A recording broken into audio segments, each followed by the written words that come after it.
There's you could not make this shit up, could you? We get a report just a few days ago that a third wave of COVID is imminent because of a rise in cases, largely down to this so-called Indian variant.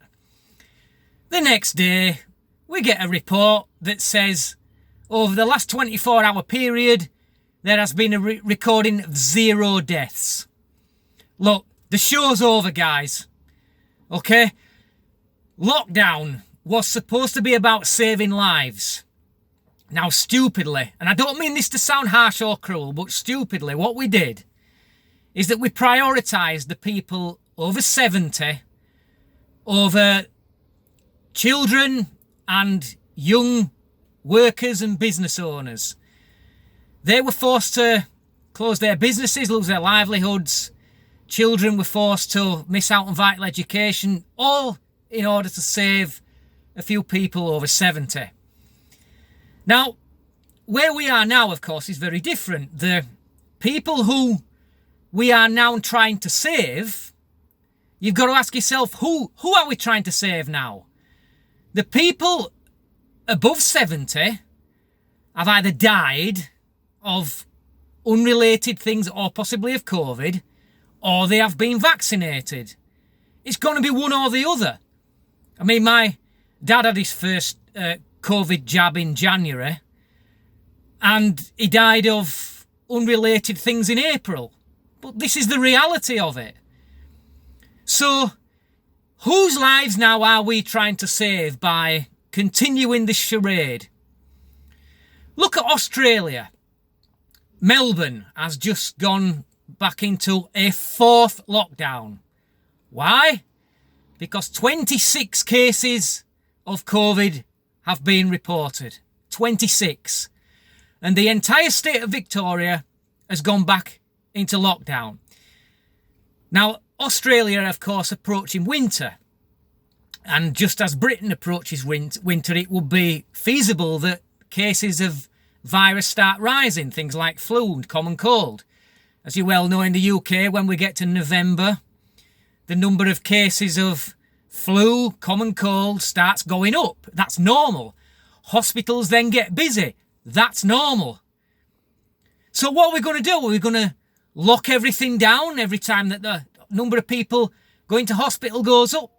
But the interesting fact is, and this tells a massive story if you ask me, is that while the number of cases have risen over the past few days, it hasn't resulted in hospitalisations or deaths.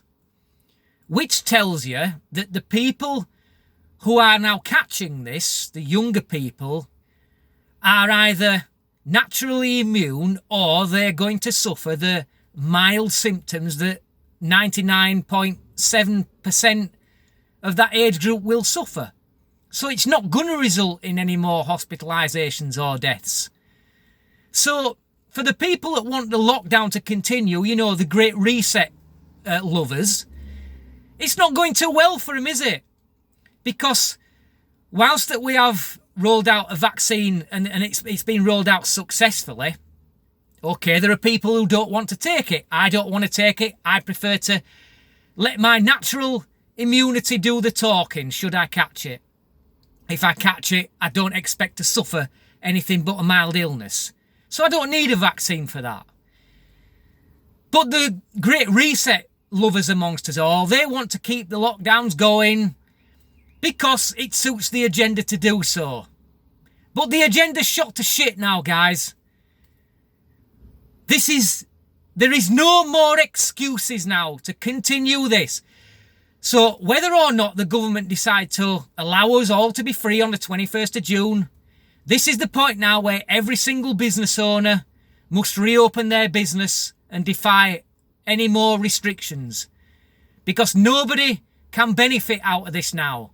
The people who were benefiting from the lockdown were the over 70s. They're all either dead or vaccinated.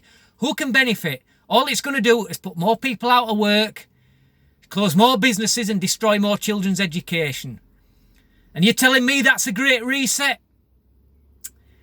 I don't know what these people are smoking like Klaus Schwab. But there's something wrong with them. Seriously wrong with these people. Thanks for watching. Till next time. Easy.